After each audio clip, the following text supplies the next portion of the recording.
ونعوذ بالله من شرور أنفسنا ومن سيئات أعمالنا من يهده الله فلا مضل له ومن يضلل فلا هادي له وأشهد أن لا إله إلا الله وحده لا شريك له وأشهد أن محمدا عبده ورسوله صلى الله عليه وعلى آله وأصحابه ومن تبعهم بإحسان إلى يوم القيامة أما بعد. Alhamdulillah, ikhwani wa akhwati fiddin, hafizakumullah. Pada sore hari ini kembali kita bersyukur kepada Allah Subhanahu wa taala dan memujinya karena atas limpahan nikmat dan taufiknya kita masih tetap dimudahkan untuk melaksanakan majelis ilmu yang agung yang kita berharap semoga Allah Subhanahu wa taala mewafatkan kita di atas kebaikan ini dan kebaikan-kebaikan yang lainnya. Alhamdulillah ya ikhwatu fillah, kegiatan pengajian yang kita adakan secara rutin setiap pekan dengan segala kekurangan dan kelebihan yang ada padanya. Tentu kita semua menyadari bahwa ini adalah kegiatan yang mulia, kegiatan yang sangat tinggi, termasuk amal ibadah yang sangat mulia di sisi Allah Subhanahu wa taala yang tidak asing lagi bagi kita. Keutamaan dan fadilah yang agung daripada ilmu yang hak ini yang dipelajari dalam majelis-majelis ilmu, yang cuma mungkin karena hal ini sudah menjadi kegiatan rutin yang kita lakukan setiap hari, maka perasaan kita ya juga tidak begitu merasakannya sebagai sesuatu yang penting. Dan ya seperti biasa kalau sesuatu itu sudah menjadi rutinitas, maka akan timbul kejenuhan atau akan dianggap sebagai sesuatu yang biasa, tidak perlu diberikan perhatian besar, atau mungkin bahkan ada yang menjadikannya sebagai sampingan saja dan bukan merupakan sesuatu yang mestinya diberikan perhatian besar dalam hidupnya. Dan memang agama Islam sendiri, Allah Subhanahu wa taala yang Maha mengetahui tentang sifat manusia untuk menjadikan mereka itu senantiasa semangat dalam ibadah. Makanya Allah Subhanahu wa taala menurunkan berbagai macam berbagai macam kegiatan-kegiatan ibadah, berbagai macam bentuk-bentuk ibadah yang tujuannya di samping karena kebaikan-kebaikan dari Allah Subhanahu wa taala itu untuk mencapainya banyak jalannya selama itu dalam koridor syariah, sebagaimana firman Allah Subhanahu wa taala dalam Al-Qur'an. Sewaktu Allah Subhanahu wa taala menyebutkan tentang jalan-jalan keselamatan itu dengan kata-kata subulus salam, ya, jalan-jalan keselamatan, atau firman Allah Subhanahu wa taala walladzina jahadu fina lanahdiyannahum subulana, ya, orang-orang yang bersungguh-sungguh di jalan kami, mereka itulah yang kami akan berikan hidayah untuk menempuh jalan-jalan kami. Ini jalan-jalan yang maksudnya kegiatan-kegiatan ibadah dalam Islam yang sesuai dengan petunjuk Allah Subhanahu wa taala. Ya, tujuannya itu adalah untuk menjadikan manusia, di antara hikmahnya adalah agar mereka tidak bosan dengan satu jenis ibadah tertentu. Oleh karena itulah dalam satu ibadah sendiri itu Allah Subhanahu wa taala menjadikan bermacam-macam. Kita ketahui seperti misalnya zikir dalam sholat saja, waktu sujud itu ada berbagai macam riwayat-riwayat yang sahih yang boleh kita baca semuanya. Dan seperti kata para ulama, Ibnu Taimiyah dan yang lainnya, kalau kita hafal semuanya dan kita baca berganti-gantian, maka itu akan menghilangkan kejenuhan dalam diri kita. Kemudian seperti doa iftitah misalnya yang juga bermacam-macam, ada yang pendek, ada yang panjang. Di samping tujuannya adalah agar seseorang yang mungkin dalam kondisi tertentu dia butuh sholat yang agak ringkas, maka dia bisa membaca zikir yang ringkas. Ketika dia dalam kondisi konsentrasinya penuh banyak waktunya, maka dia bisa menyesuaikan dengan zikir-zikir yang lebih panjang. Ya, dan seterusnya seperti itu. Termasuk juga masalah jumlah rakaat dalam sholat-sholat sunnah. dalam salat-salat sunnah, kemudian zikir-zikir setelah salat. Yang jelas ini semua menunjukkan kepada kita bahwa sunnah Nabi Shallallahu Alaihi Wasallam itu sangat agung, dan semakin banyak kita mengetahuinya, maka semakin banyak pula manfaat yang bisa kita rasakan dalam kehidupan kita. Artinya banyak perbuatan-perbuatan baik yang pahalanya sangat agung, yang kita ketahui kebaikan tersebut setelah kita mengetahui hadis yang sahih yang menjelaskan tentang keutamaan tadi. Yang menjelaskan tentang keutamaan tadi, seperti dalam hadis yang sahih misalnya tentang keutamaan orang yang terjaga di malam hari, kemudian dia berzikir kepada Allah Subhanahu wa taala. Saya pernah isyaratkan dalam pengajian, man ta'ara fil laili, barang siapa yang terjaga, tergugah di malam hari dari tidurnya, kemudian dia membaca zikir. Alhamdulillah wa subhanallah wa la ilaha illallah wallahu akbar wa la haula wa la quwata illa billah. Jadi la ilaha wahdahu la syarika lahul mulku wa lahul hamdu yuhyi wa yumiitu wa huwa ala kulli syai'in qadir. Alhamdulillah wa subhanallah wa la ilaha illallah wallahu akbar wa la haula wa la quwata illa billah. Zikir ini ma'ruf, kita hafal semuanya. Tapi Nabi SAW menyebutkan barang siapa yang ketika terjaga di malam hari, dia bisa mengucapkan zikir tersebut, maka Rasulullah SAW bersabda, orang yang mengucapkan zikir ini, kemudian kalau setelah itu dia berdoa kepada Allah, maka ustujiba, akan dikabulkan doanya. Dan kalau dia sholat, maka akan diterima sholatnya. Nah, ini amal yang tidak seberat melaksanakan sholat. Misalnya bangun mungkin kita berat, atau kita harus melaksanakan, sebagian orang tidak mampu untuk melaksanakan sholat malam misalnya 11 rakaat tiap malam. Tapi dengan dia menjaga zikir tadi misalnya, dia membiasakan dirinya, maka dia bisa mendapatkan keutamaan yang besar. Dia cukup bangun sebentar berwudu, kemudian dia berdoa kepada Allah Subhanahu wa taala, atau dia sholat semampu yang dia lakukan, coba 3 rakaat mungkin, 2 rakaat kemudian 1 rakaat witir, maka itu sudah merupakan keutamaan yang besar baginya, yang diketahuinya dengan dia mempelajari sunnah Nabi Shallallahu Alaihi Wasallam.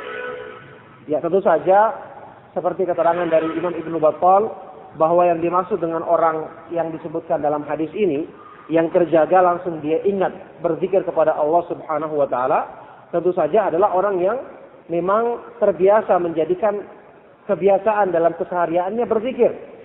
Sewaktu dia dalam keadaan sendirian, waktu bekerja dia berzikir, sehingga zikir itu sudah menjadi sajiyah, menjadi kebiasaan dalam dirinya.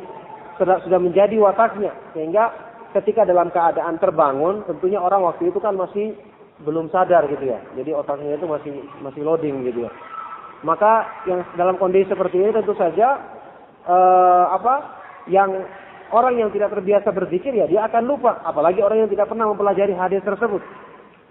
Maka ini semua adalah satu kemuliaan dalam Islam, yang disinilah keutamaannya seseorang yang banyak mempelajari hadis-hadis Nabi Shallallahu Alaihi Wasallam tentang hukum-hukum ibadah, tentang zikir-zikir, kemudian tentang tata cara sholatnya Nabi Shallallahu Alaihi Wasallam dalam berbagai bentuknya, sehingga dalam setiap keadaan dia bisa meraih keutamaan yang besar di sisi Allah Subhanahu Wa Taala dengan ibadah-ibadah yang dia bisa kerjakan tanpa menjadikan dirinya jenuh dengan satu macam model ibadah, karena dia mengenal berbagai macam keutamaan yang lainnya. Maka ayyuhal ikhwatu fillah, ikhwani wa akhwati fid din rahimakumullah, di mana-mana terjadi. Dan ini sudah sering ingatkan bahwa kegiatan pengajian yang diadakan secara rutin akan membuat orang jenuh dan bosan. Dan itulah risikonya orang-orang yang berharap menjadi al-ghuraba, orang-orang yang asing di akhir zaman. Bayangkan sekian banyak orang yang kaum muslimin saat ini yang mau thalabul ilmi sangat sedikit jumlahnya, yang mau belajar sunnah sangat sedikit jumlahnya.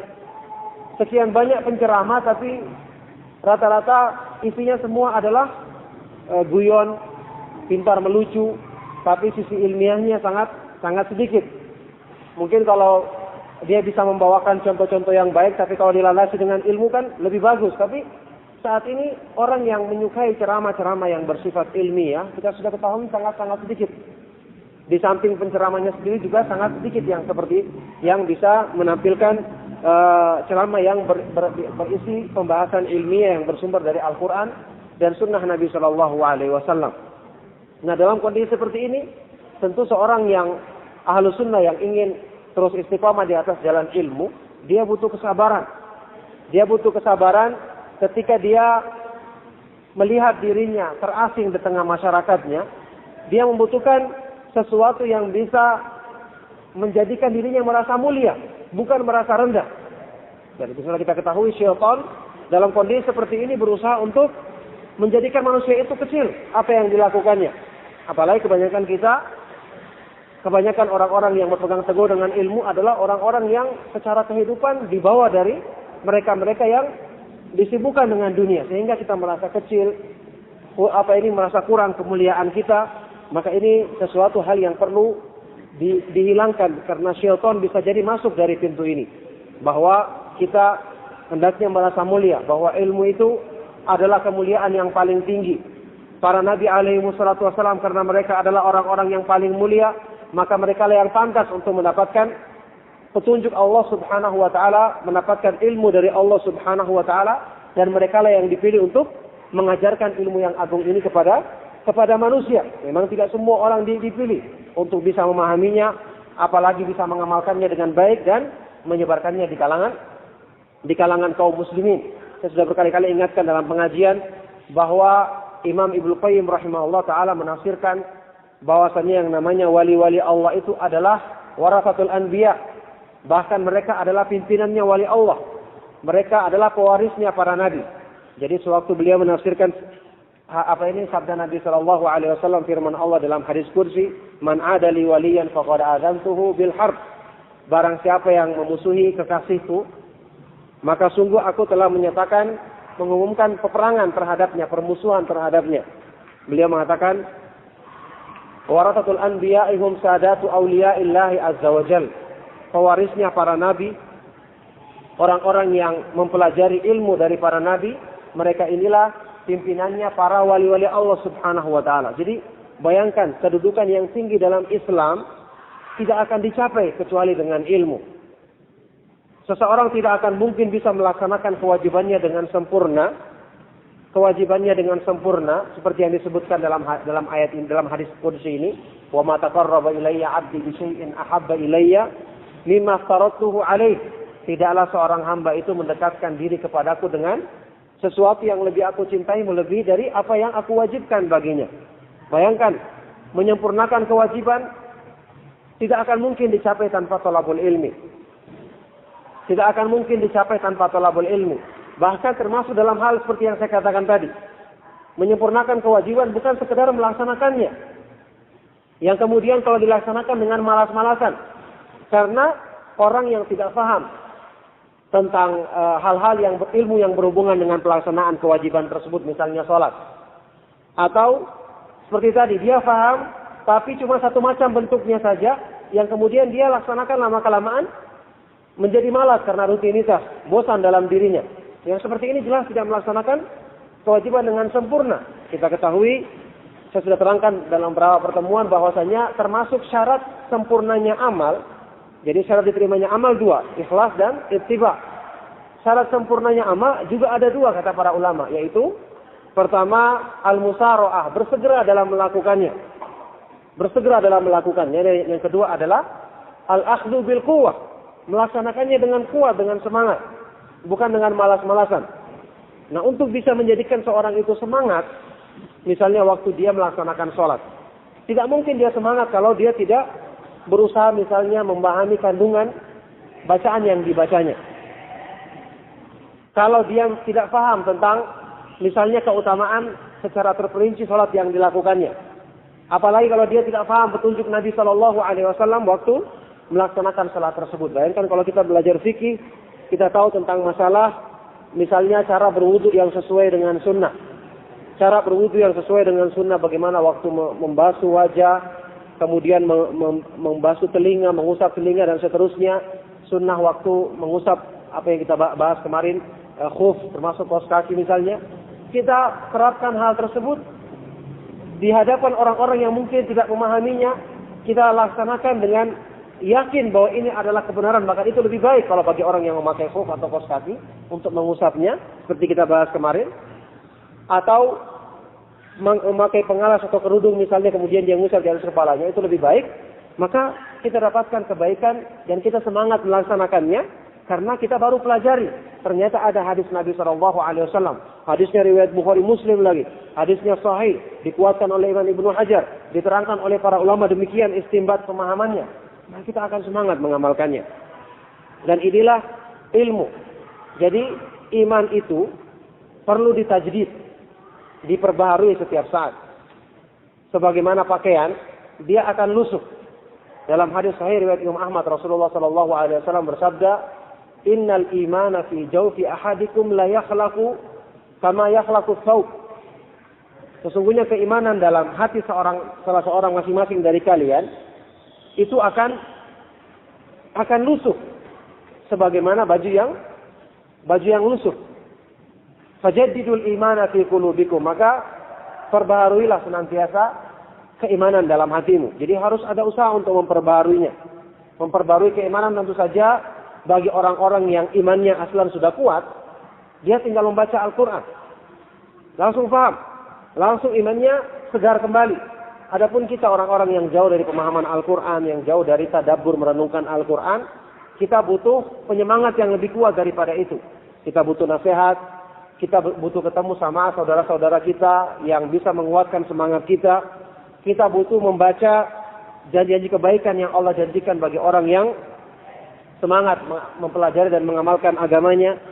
Kita butuh ancaman, membaca ayat-ayat yang berisi tarhib, ancaman tentang neraka, tentang pedihnya azab neraka, tentang keburukan orang-orang yang berpaling dari peringatannya. Kita butuh yang seperti itu. Ini semua akan mengembalikan semangat kita. Maka tentu saja bukan satu hal yang asing. Saya bilang tadi terjadi di mana-mana bahwasanya kegiatan pengajian, apalagi membaca kitab, yang kitab tersebut kita rasa isinya setelah kita pahami, orang lain sulit untuk memahamkan bagi mereka. Bahkan kita-kita saja yang membacanya belum tentu bisa memahaminya 100%. Maka ini butuh kita untuk disemangati. Seperti saya katakan sama antum, majelis ilmunya para ulama yang ada di, para ulama besar yang pernah ana hadiri dan juga teman-teman hadiri, itu bukan seperti yang kita harapkan atau yang kita bayangkan, seperti ceramah-ceramah lepas yang dibawakan dengan suara, dengan retorika yang tinggi, yang menarik. Tidak demikian. Mereka membaca hadis Nabi SAW. Majelis-majelis ilmu yang ada di Masjid Nabawi yang dibawakan oleh para ulama besar, itu hadis yang dibaca, kemudian diterangkan sanadnya, kalimat-kalimat yang asing pada hadis tersebut. Pada sebagian pembahasan itu sama sekali tidak, menurut kita yang belum merasakan nikmatnya ilmu, itu tidak menarik. Misalnya ada pembahasan yang dibahas itu misalnya tentang masalah warisan. Warisan kan jarang terjadi. Lagi pula kita berpikir, kalau saya menghadapi masalah warisan, langsung aja saya buka buku, selesaikan. Diterangkan masalah pembagian tersebut. Mungkin kalau masalah-masalah seperti sholat atau puasa yang sering kita lewati, kita akan semangat. Tapi tidak semua masalah itu kan yang dibahas. Tidak semua masalah tersebut. Belum lagi kalau sebagian saya membahas masalah kaidah-kaidah usul fikih. Ada lagi yang membahas masalah hadis secara terperinci, bagaimana menghukuminya. Kita membayangkan daripada capek-capek, mending langsung mengambil hadis yang sudah dihukumi oleh ulama, selesai, tinggal kita sampaikan. Maka semua ini butuh kesabaran. Semua ini membutuhkan kita untuk selalu memperbaharui semangat. Bahwa jalan ilmu yang kita tempuh, jangankan di zaman sekarang, di zaman dulu saja, para ulama salaf itu sudah asing. Asing kalau kita sering dengar, saya juga sampaikan dalam ceramah-ceramah, dalam nasihat-nasihat tentang thalabul ilmi di zamannya para ulama salaf, orang yang semulia, tabi'in yang terkenal di Mekah, muridnya Ibnu Abbas, Atha Ibnu Abi Rabah. Salah seorang muridnya mengatakan, Ra'aitu Atha Ibnu Abi Rabah wa huwa ardu ahli al-ardi indan nas. Aku melihat Atha Ibnu Abi Rabah yang dia itu orang yang paling dicintai manusia di zamannya karena keilmuan dan ketakwaannya. Walam yakun yashhad majlisahu illa tis'atun aw thamaniyah. Bersamaan dengan itu, yang menghadiri majelisnya cuma 8 atau 9 orang. 8 atau 9 orang. Ini bukan orang yang dibenci, orang yang disukai. Tapi tidak semua orang yang menyukai akhlaknya itu mau datang menghadiri majlisnya untuk belajar sunnah Nabi SAW. Karena mempelajari Islam, kalau bukan dengan taufik dari Allah Subhanahu wa Ta'ala, berat bagi manusia. Banyak resikonya. Banyak orang-orang yang tidak siap untuk bersabar menundukkan hawa nafsunya. Saya sudah sering terangkan ucapannya Ibnu Qayyim yang mengatakan, "Li'anna ahkamar Rabbi Subhanahu katsiran ma ya'ti ala khilafi agradin nas." Hukum-hukum yang Allah turunkan kepada manusia itu kebanyakannya tidak sesuai dengan ambisi atau keinginan manusia. Mereka pengennya santai, dan antum bisa lihat kegiatan-kegiatan thalabul ilmi itu meskipun daurah-daurah itu yang ramai ya cuma waktu daurahnya saja. Yang ramai waktu pengajian umumnya saja. Karena pengajian umum yang dibahas biasanya masalah-masalah yang berhubungan dengan keimanan secara umum ya, pembahasan agama secara mujmal atau keutamaan ilmu yang di situ ada memberi semangat, atau pembahasan-pembahasan yang tidak mengandung tuntutan untuk lebih memahami dengan terperinci. Maka orang bisa mendatanginya, senang mendatanginya. Tapi nanti kalau sudah perincian, membaca kitab, sudah harus dituntut untuk menghafal kaidah-kaidah nahwu shorof. Nah, ini sudah banyak yang mundur teratur itu saja. Sampai nanti yang lulus terakhir 3 orang. Itu kalau lulus 3-3-nya, ini pun yang 2 mungkin masih dikasih-kasih. 1 orang yang lulus murni. Begitu. Padahal keutamaan ilmu justru dengan mempelajari ilmu yang seperti ini. Yang kita paham, kita bisa baca sendiri. Kita disuruh merenungkan Al-Quran. Yang Al-Quran diturunkan tujuannya untuk direnungkan. Kitabun anzalnahu ilaika mubarakun liyadabbaru ayatihi. Kitab suci Al-Quran yang kami turunkan kepadamu ya Rasulullah, yang diberkahi agar mereka bisa merenungkan ayat-ayatnya, menghayati maknanya. Jadi jangan mau jadi pendengar terus. Kadang-kadang kita perlu untuk membacanya sendiri. Membacanya sendiri agar kita paham dengan pemahaman kita sendiri. Kita benar-benar menikmati, mengambil langsung ilmu dari sumbernya. Nah, ini yang harusnya kita bangkitkan dalam diri kita. Sudah berapa lama kita ngaji, kenapa saya belum paham-paham juga, atau masih sedikit pengetahuan saya tentang bahasa Arab, kenapa dia bisa menerjemahkan, padahal bedanya apa saya sama dia. Sama-sama juga makannya, makan nasi, makan ikan, makan tempe, kadang-kadang makan sinonggi. Ya sama-sama aja, ya begitu. Makan sambal juga. Maksudnya harusnya berpikir seperti itu. Kenapa kalau dalam masalah-masalah urusan dunia kita rela untuk berkorban mengejar satu ilmu yang belum kita ketahui untuk kita targetkan. Sekian ini saya akan bisa selesaikan masalah ini. Kenapa kalau dalam masalah perkumpulan-perkumpulan yang lain, sampai ada ikhwan yang pernah bilang kalau ingin mengundang ikhwan yang diperkirakan semua hadir, itu undang makan. Pokoknya acara walimah, pernikahan, pesta nikah, itu akan hadir semuanya. Pokoknya yang beruzur pun akan dibatalkan uzurnya, pokoknya begitu. Tapi giliran diundang untuk belajar bahasa Arab atau belajar ilmu lebih mendalam, itu banyak yang sakit mendadak, banyak yang tidak enak badan mendadak, dan banyak yang punya alasan macam-macam begitu.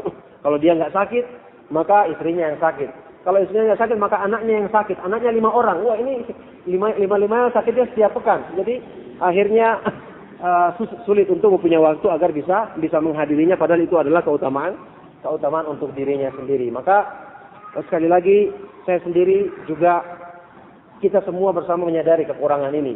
Ini semangat kita atau perasaan kita merasa bangga dengan ilmu itu masih sedikit.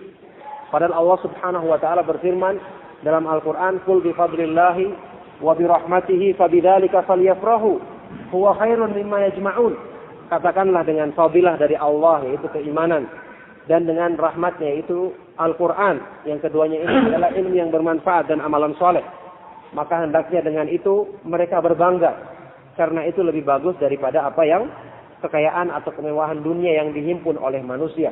Jadi sedikit demi sedikit, meskipun kita tidak semangat, hadirilah majelis ilmu. Minimal kita dengar, atau minimal kita hadir saja, kita akan dapatkan manfaat. Karena Nabi SAW mengatakan tentang majelis zikir, orang yang sekedar mampir saja, apa kata beliau SAW? Hum qaumun la yashqa ma'ahum jalisuhum. Mereka adalah orang yang duduk sama mereka itu tidak akan celaka, tidak akan rugi. Ketika ada yang bertanya, apa ini ada majelis zikir, ada orang yang sekedar mampir, bukan tujuannya untuk datang, sekedar duduk, iseng saja mampir situ. Kata Nabi SAW, hum qaumun la yashqa ma'ahum jalisuhum. Mereka adalah orang-orang yang tidak akan rugi orang yang duduk bersama mereka. Karena yang dibahas adalah apa ini agama Allah Subhanahu wa taala yang merupakan sumber kemuliaan bagi manusia. Kalau para ulama dulu saja sampai mengutamakan majelis ilmu dibandingkan yang lain.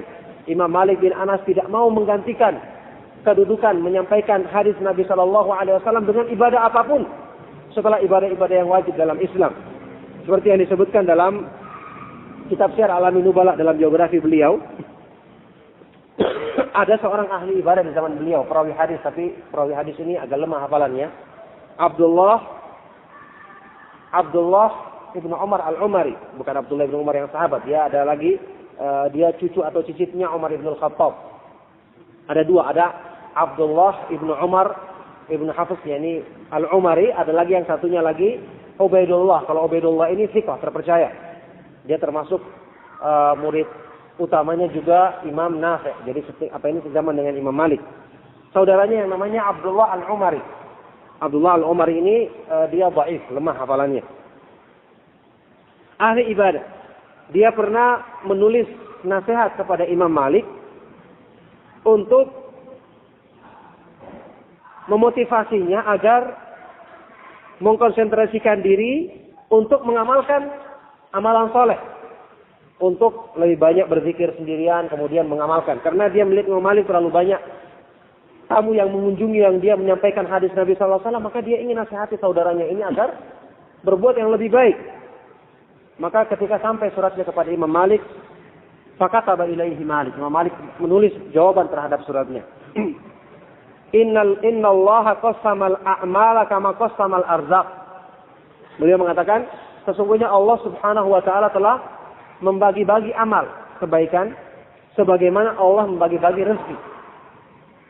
Bagi-bagi rezeki. Jadi bukan cuma rezeki yang dicari atau yang kita yakini sudah dibagi-bagi, tapi amal soleh juga harus dicari. Bukan cuma keuntungan besar dalam rezeki yang kita buru, tapi amal soleh yang nilai pahalanya juga besar yang harusnya kita semangat kejar, kata beliau. Farubba rajulin futiha lahu fi sholati lam yuftah lahu fi shaum. Karena amal-amal soleh itu banyak, kata beliau, maka bisa jadi ada seseorang yang dia itu dibukakan baginya oleh Allah, diberi hidayah dalam sholat, dia lebih kuat untuk sholat.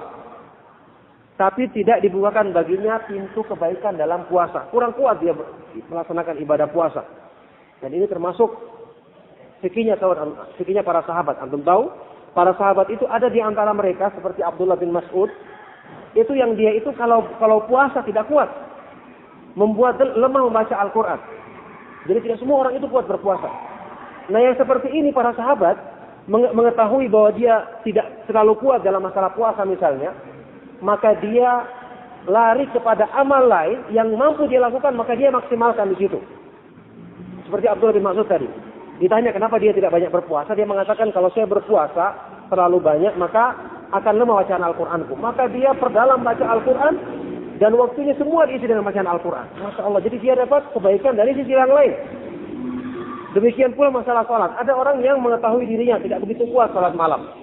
Maka dia mengambil sekedarnya. Dia sholat witir di malam hari 3 rakaat.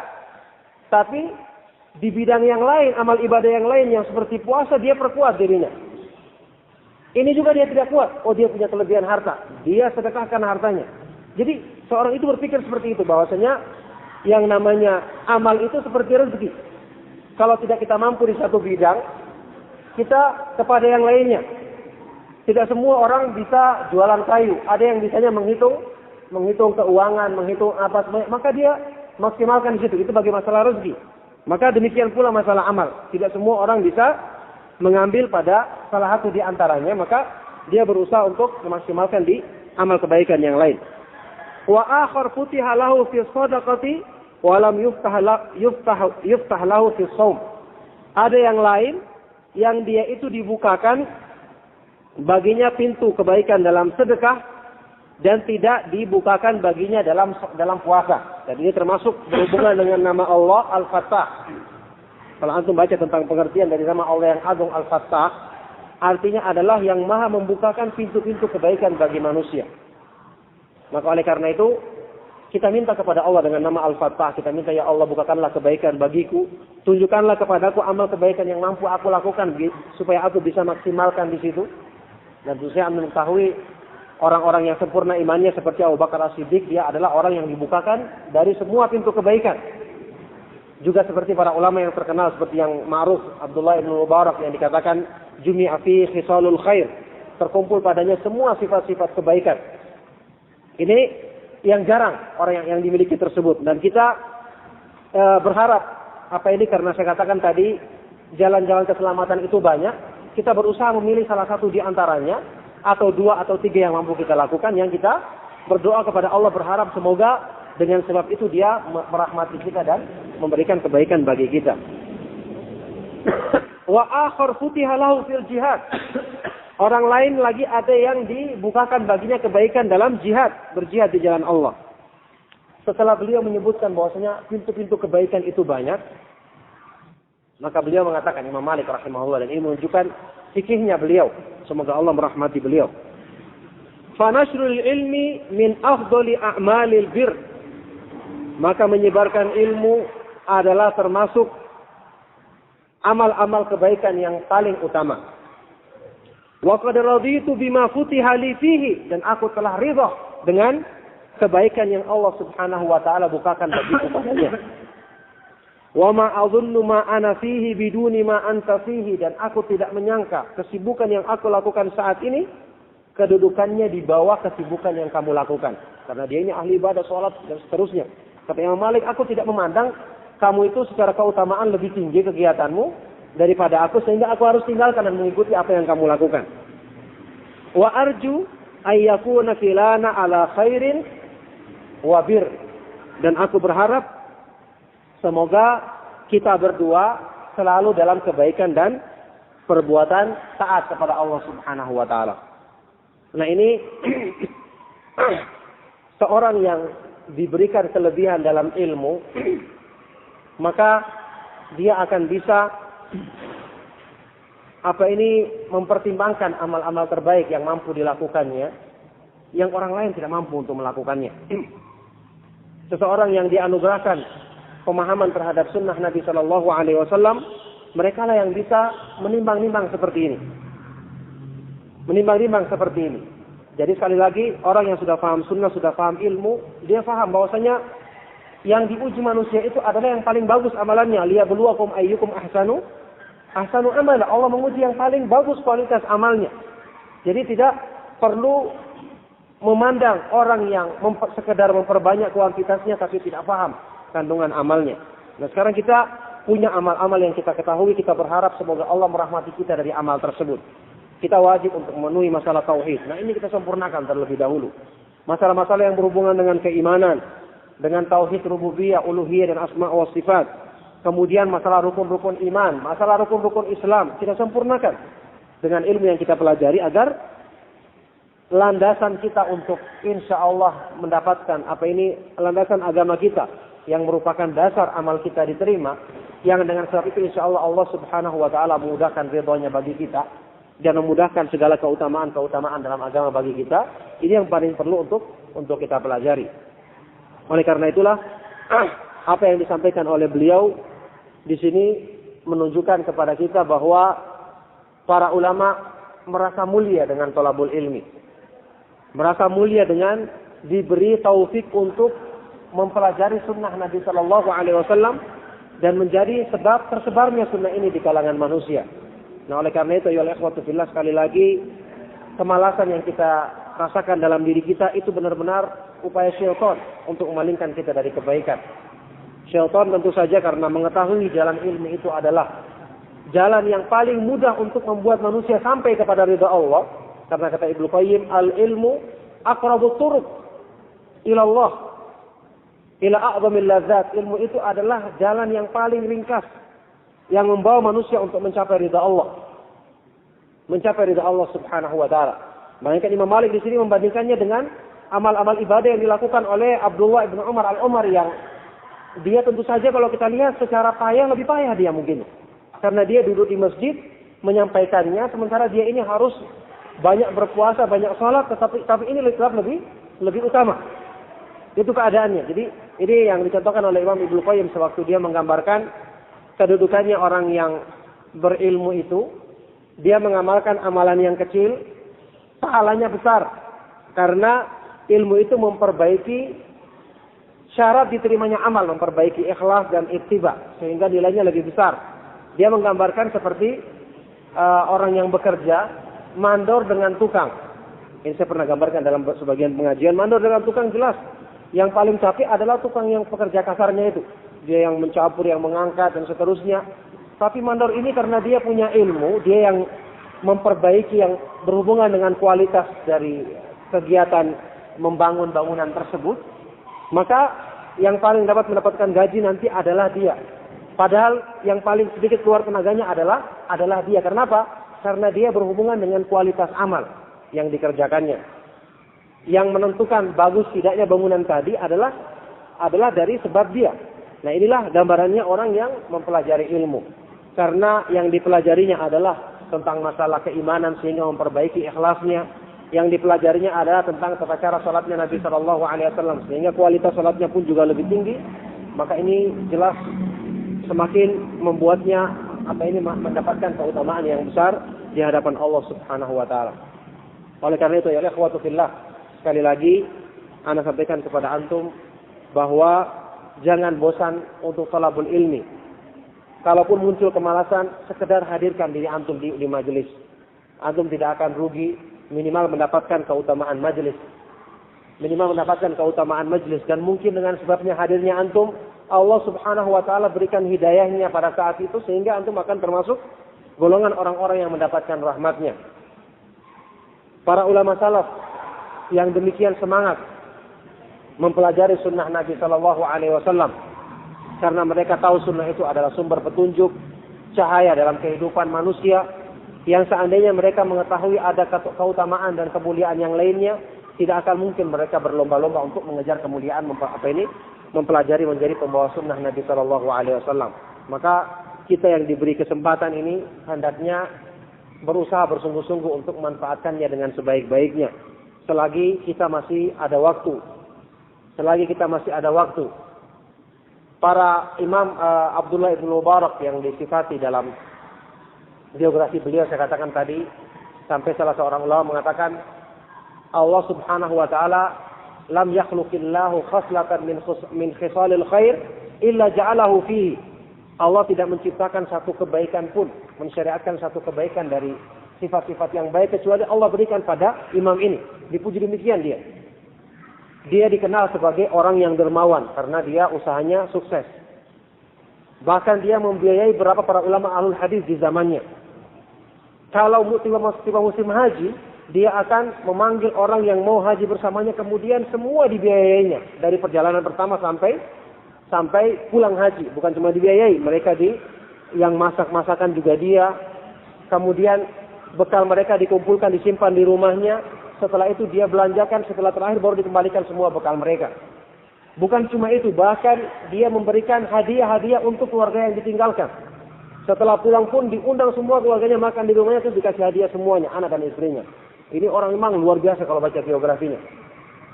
Sampai dikatakan dia itu adalah dalam masalah hadis orang yang sangat kuat hafalannya dan sangat terpercaya, sampai disebut sebagai Amirul Mukminin fil hadis. Amirnya, pimpinannya kaum mukminin dalam masalah hadis Nabi Shallallahu Alaihi Wasallam. Sampai hadis-hadis yang diriwayatkan oleh para imam yang diambil darinya ilmu seperti Ma'mar, kemudian Sufyan Ats-Tsauri, Ibnu Barak termasuk orang yang paling diutamakan ketika terjadi perselisihan dalam periwayatan tersebut. Yang paling diutamakan riwayatnya. Dalam masalah hadis, dalam masalah jihad, kalau antum baca biografinya, adalah orang yang paling kuat. Bertempur duel dengan orang-orang kafir. Masalah sedekah, kemudian masalah kebaikan, menyembunyikan amalan soleh dan semua. Tapi bersamaan dengan itu, yang paling beliau senangi dari semua amalnya adalah thalabul ilmi. Sampai dia mati dalam keadaan thalabul ilmi. Sampai setiap kegiatan yang dilakukannya dia berusaha untuk tidak lepas dari thalabul ilmi. Ini menghafal hadis Nabi SAW dan menyebarkannya sampai ucapan yang masyhur dari beliau yang saya juga pernah nukil dalam pengajian.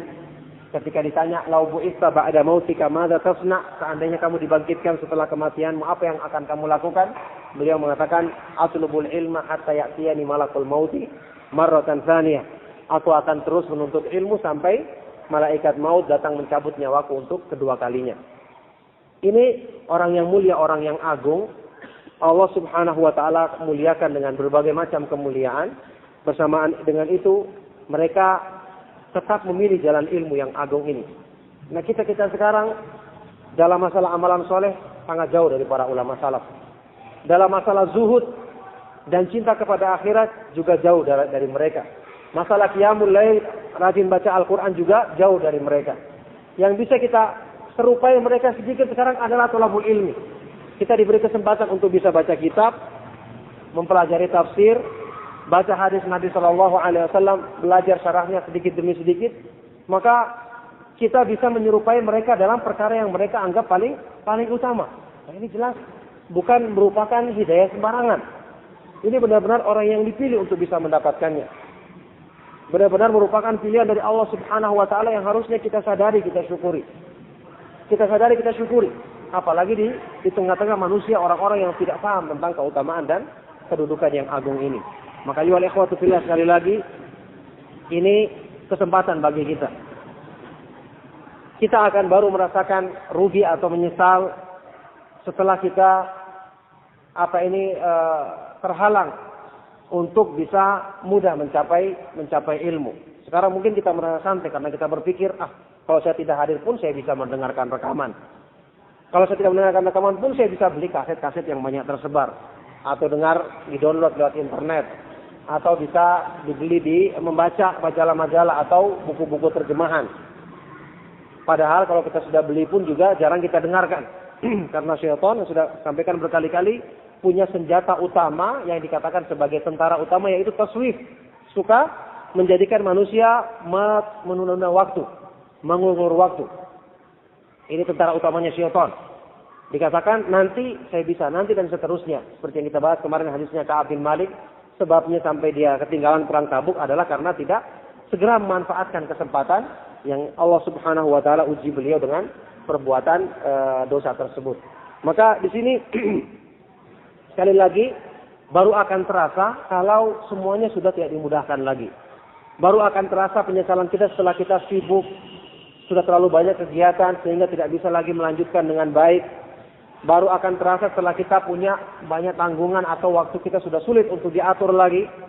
Padahal waktu kita punya banyak waktu yang banyak kesempatan tidak kita manfaatkan dengan sebaik-baiknya. Kemudian juga nanti belum tentu ustadznya bisa menyediakan waktu lagi untuk ngajar bahasa Arab atau ngajar ilmu-ilmu yang lainnya.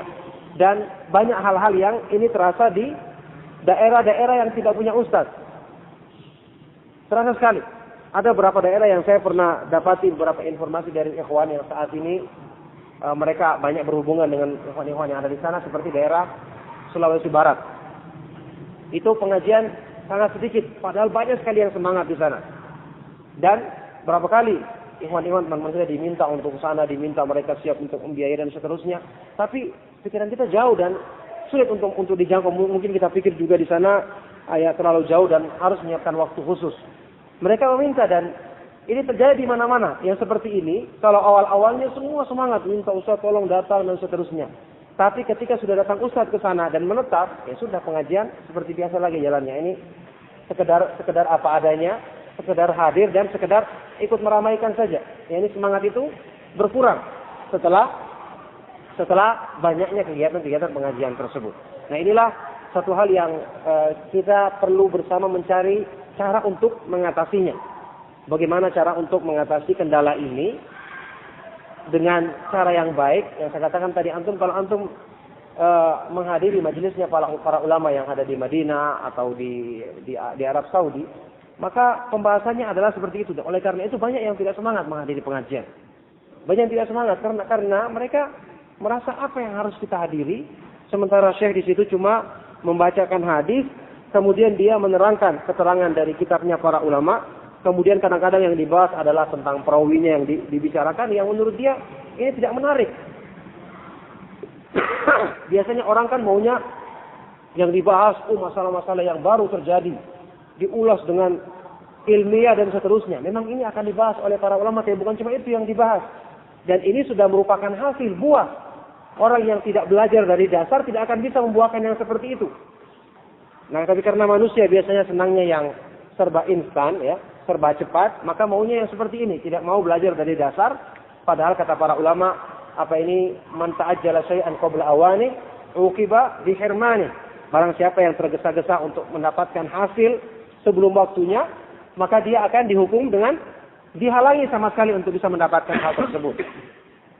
Man lam yatqinil usul hurimal usul, kata para ulama. Barang siapa yang tidak mempelajari dengan cermat landasan, ini dasar ilmu, maka dia akan hurimal usul.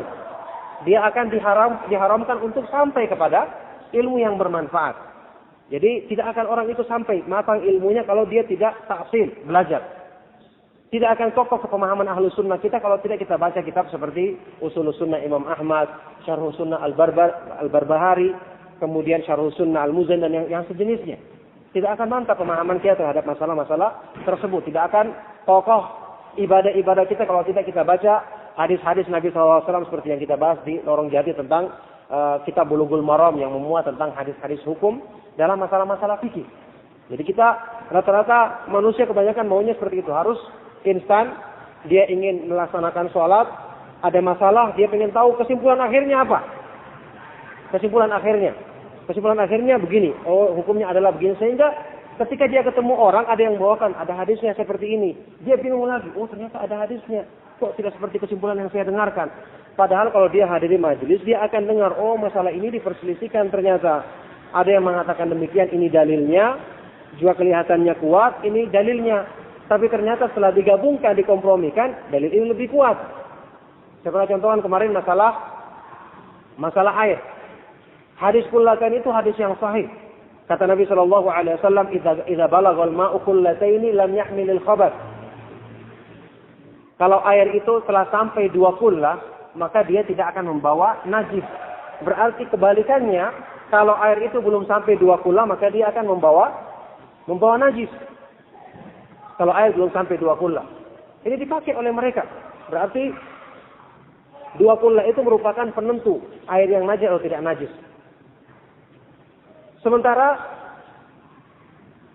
pendapat yang kuat adalah yang mengatakan bahwasanya tidak perlu dilihat kullah atau 2 kullah atau tidak, selama air tersebut tidak berubah salah satu dari sifatnya yang 3, warna, rasa, dan bau, maka dia itu tetap suci dan mensucikan. Karena Nabi SAW mengatakan, innal ma'a tahurun la yunajjisuhu syai'. Sesungguhnya air itu adalah suci dan tidak bisa dijadikan najis dengan sesuatu apapun. Bagaimana cara dua hadis ini bertentangan? Saling bertentangan. Maka para ulama menuduhkannya. Pertama, hadis-hadis yang menyebutkan tentang air itu dikembalikan kepada sifatnya, dalil-dalil lebih banyak. Seperti Allah berfirman dalam Al-Quran, wa anzalna minas sama'i ma'an tahura. Kami turunkan dari langit air yang suci. Kemudian hadis yang tadi, dari segi kaidah bahwasanya hadis ini yang mengatakan air itu suci dan tidak dinajiskan dengan sesuatu pun, maka ini langsung diambil dari dari mantuk, dari yang terucap dari ucapannya Nabi Shallallahu Alaihi Wasallam. Kalau hadis yang kullatain ini harus melalui proses yang namanya mafhum, difahami dari ucapannya. Kata para ulama, kalau bertentangan mafhum dengan mantuk, maka didahulukan mantuk, karena itu yang langsung terucap dari ucapannya Nabi Shallallahu Alaihi Wasallam.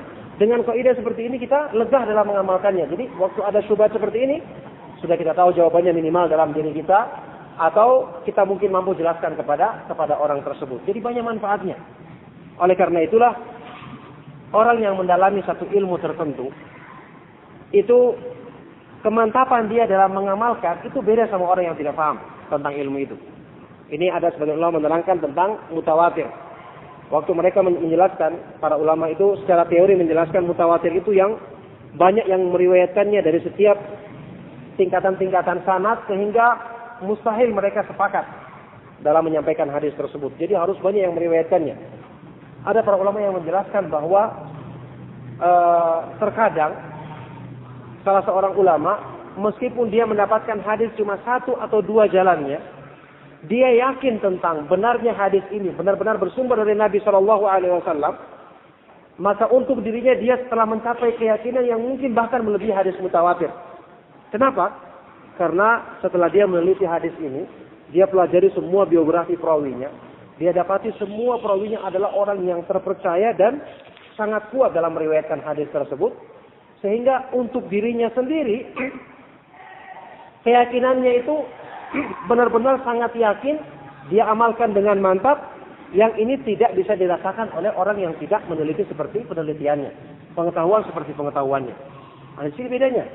Terkadang seperti itu. Jadi seseorang yang belajar, yang dia mendengarkan langsung, semangatnya untuk mengamalkan amalan tersebut beda dengan orang yang tidak paham. Coba antum bisa buktikan sendiri kalau antum belajar hukum-hukum dengan terperinci, antum paham dalilnya. Waktu beramal, jelas keyakinan dalam diri antum beda sama waktu antum cuma dengar masalah ini dengan kesimpulannya saja. Jelas sangat beda.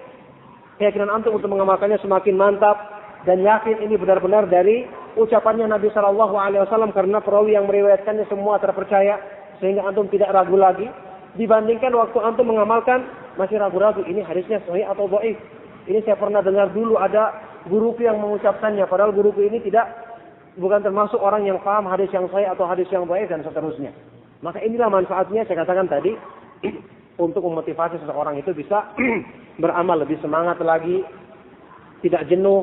Maka perlu memperbaharui keimanan, perlu banyak memahami agama ini dan segi-segi keindahannya agar kita bisa mengamalkannya dengan semangat dan menjadikan kita ibadah yang kita amalkan lebih bernilai dan nilainya lebih tinggi di hadapan Allah Subhanahu wa taala, karena ikhlasnya lebih besar dan ittiba'nya juga lebih sempurna.